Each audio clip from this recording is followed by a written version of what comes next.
So today we're going to embark on a journey that will last 9 episodes. And we're going to discuss about a character that has left a mark on European history in the 19th century. Ladies and gentlemen, I'm talking about Napoleon Bonaparte and his famous campaigns toward in Russia. Napoleon has been a man that has had remarkable ambitions to create an empire, but eventually it all came to an end once he tried to invade Russia. The title of the series is called Never Invade Russia, and there is a particular reason for it, because we're going to see what kind of hardships Napoleon faced during his campaign, and we're going to see the challenges, the terrible challenges that he went through. He went with an army of almost 600,000 soldiers and came back with probably less than 1/4 of that he initiated with his campaign. And this series will evolve through a series of the different battles with Napoleon. And also, I said that this man is marked by ambition. And what is his ambition? Ambition sometimes can blind the man, because when you have very high levels of ambition, your levels of humility go low. Therefore, when you also think that you've been favored by fortune for almost 12 years and you won multiple battles thanks to your strategic genius, you might think that to some extent you think you will continue winning. Therefore, you might be blindsided by some other aspects of a battlefield, and there will be some holes in your strategy. And that's what happened with Napoleon. So why never invade Russia? Well, history shows few clear lessons, and one of these is to never invade Russia. And for a long time, people believed history could be studied like an exact science with predictable rules. We now know it's more like a messy, like life, unpredictable, messy, and full of surprises. But even in all that chaos, some patterns emerge. And one of them, I believe, is this: invading Russia is a terrible idea. Napoleon's ill-fated campaign in Russia in 1812 is a perfect example. Why did he do it? That's still a bit of a mystery, but we can just peek into it and say it was a power grab into expanding his empire, becoming an emperor of a vast territory. At the time, Napoleon and Tsar Alexander I were dividing Europe between them. They could have continued sharing power, but something deeper was at work.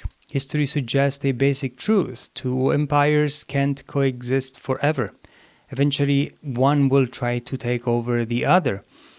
But this is about empires, not kingdoms. Kingdoms are nations focused on their own borders. Empires aim to dominate the world. The Roman Empire is an example and created a standard in this regard. Napoleon saw himself as a successor of the Roman Empire, even calling his son the King of Rome. On the other side of Europe, the Tsar Alexander also claimed to carry the Roman legacy. After Constantinople, the second Rome, that fell to the Turks, Moscow became the third Rome. For example, Ivan the Terrible famously said, "Two Romes have fallen, but the third Moscow stands, and there will never be a fourth." But Napoleon wanted to make Paris the fourth Rome. When he brought the Pope to Paris for his coronation in Notre Dame, he made his intentions clear. With both men claiming the Roman legacy, conflict between these two Romes, was bound to happen. Tolstoy captured this in War and Peace. Napoleon might have thought he was in charge, but he was really swept along by larger forces. Destiny had a huge pull on him. By 1811, peace in Europe was fragile. Napoleon was rebuilding his armies, recruiting thousands of soldiers, even as he declared he didn't want more war. His empire stretched from the Mediterranean to the Yemen River, as he relied on Russian support to oppose Britain.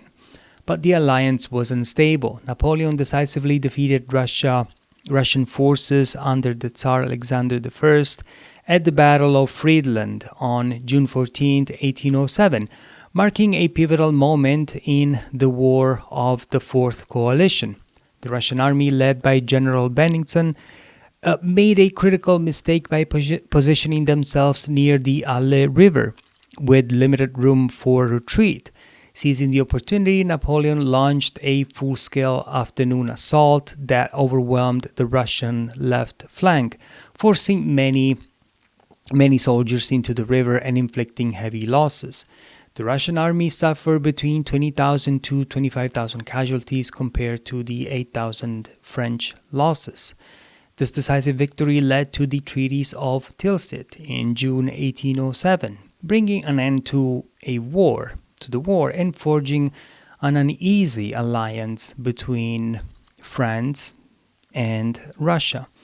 Friedland solidified Napoleon's dominance in Europe and showcased his strategic brilliance.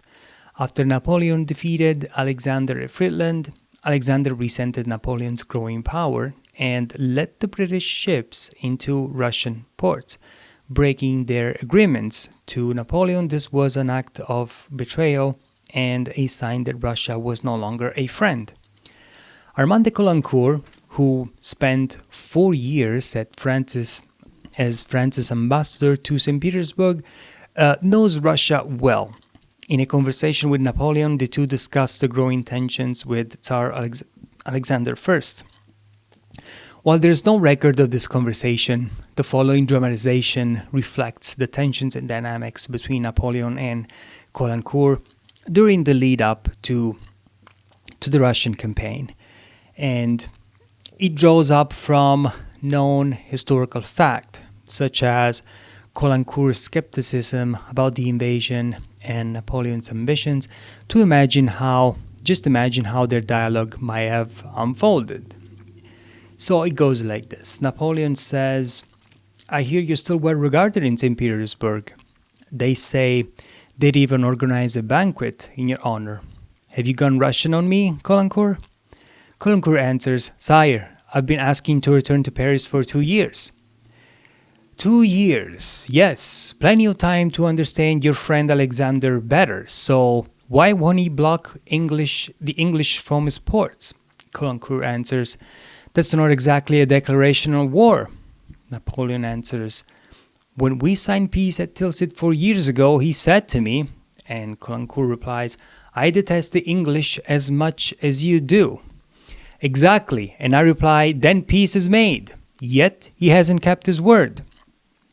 And Caulaincourt answers, "But you invaded Germany, supported the Poles, and amassed troops along the border, even in peacetime." Caulaincourt had once been one of Napoleon's trusted confidants, one of his camp aides, earning the emperor's respect and favor. But despite his loyalty and admiration, Caulaincourt isn't blind to Napoleon's ambitions. He sees the danger ahead and he's worried for France. And Caulaincourt goes ahead and tells Napoleon, "Nothing justifies a campaign so far away. Too many have already died in battle." And Napoleon answers, "Ah, Caulaincourt, you don't understand how these things work." Caulaincourt answers, trying to put some sense in Napoleon, and says, "Russia is vast, and its climate unforgiving. They'll let you advance, wearing your troops down with forced marches, and wait for winter to destroy you." Napoleon says, "You don't trust me anymore, Caulaincourt, don't you? Don't worry." And Caulaincourt goes ahead, "Think of the war with Russia as a war of good sense," he tells Caulaincourt. So he tells Caulaincourt, think of it as a war of good sense. What does that mean? That he's already made his mind. And therefore, he's already made up his mind. And therefore, he wants to proceed and he wants to fight because he has, after Alexander I gave permission to the British to park their ships in their ports. Well, he already said, well, this is my pretext to go ahead and grab more territory because, as we already said, two empires cannot coexist. So for him, this was an excuse to go to war. And the word war has been spoken. In the months that follow, Napoleon gathered his armies from every corner of Europe, stationing them along the borders of the Russian Empire. On the other side, Tsar Alexander knows the confrontation is inevitable. He hesitates for a long time and torn between two strategies, facing the French directly or luring them deep into Russian territory. To avoid leaks to French spies, this plan must remain secret from most of his generals and the Russian people. Napoleon continues to ignore all cause for caution. As Caulaincourt observes, he seems swept along once again by an irresistible sense of destiny that he cannot defy. As we wrap up today's episode, we've seen how two empires, each claiming to carry the legacy of Rome, were bound to collide. Napoleon and Alexander's two titans of history are set on a collision course, driven by ambition, betrayal, and, of course, the irresistible pulls of destiny. But what happens when ambition blinds even the greatest strategists? What lies ahead for the Grand Armée? Because that was the name, this enormous army, this enormous number of people that Napoleon was able to gather as he marches toward the vast, unforgiving expanse of Russia. And will Alexander's patience prove to be Napoleon's undoing?